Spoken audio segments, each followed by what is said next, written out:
All right, welcome back. And back now to the breaking news that could change the outcome of the November midterms. The Virginia Supreme Court has struck down a voter-approved redistricting plan that could have given Democrats an additional 4 U.S. House seats. Joining us now is Larry Sabato, founder and director of Sabato's Crystal Ball at the University of Virginia Center for Politics. Sir, as always, thank you so much for taking the time to be with us.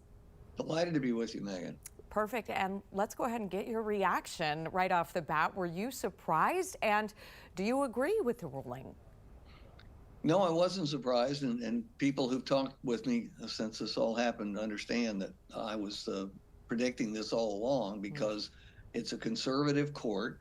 That isn't the only reason. There was a legitimate legal argument being made that 4 out of the 7 justices bought.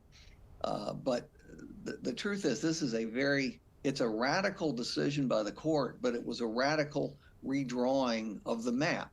And neither has been part of Virginia's past, really. We haven't had situations like this. So there wasn't any history that could predict it, but it just seemed kind of un-Virginian on both sides. So we're at the point where this has obviously helped Republicans nationally. It's guaranteed for it's guaranteed that Democrats won't pick up 4 Republican seats. They may still win in the election 1 or 2 of the 4 because this is an election that probably overall favors Democrats. But it won't be easy, and it's a major blow to Democratic attempts to take over the House, but it isn't a fatal blow. There's plenty of time left until the November election.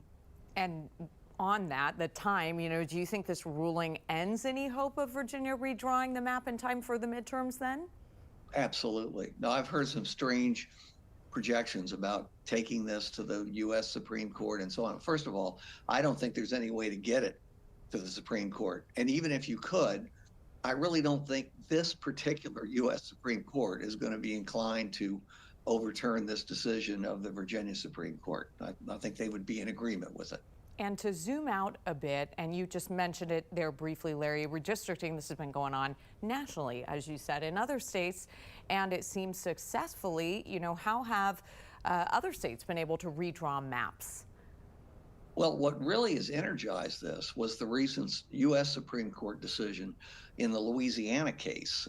If you look at the southern states, which is where this is really going to have an effect, you can see that in record time, states like Alabama, Louisiana, Tennessee, maybe South Carolina, possibly others, are bringing up new maps that cost Democrats 1 to 2 seats per state.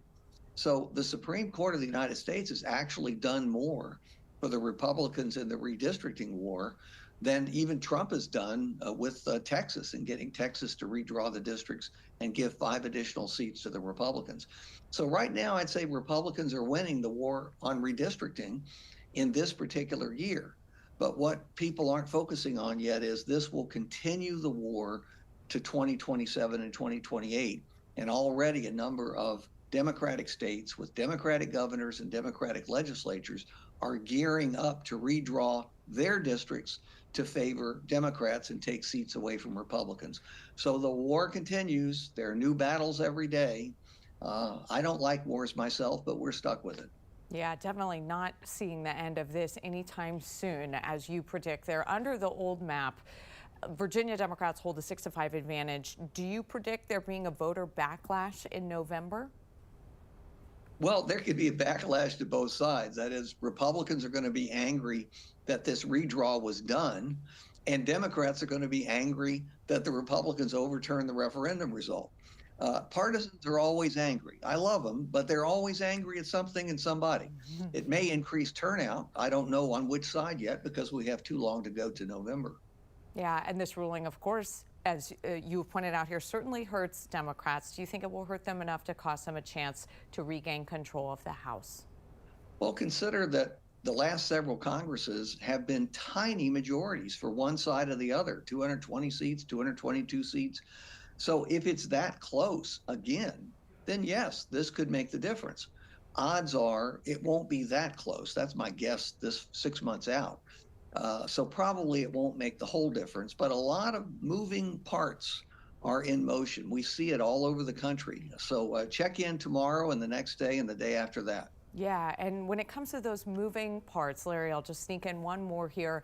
What should all of us be watching for in the months ahead as things continue to roll?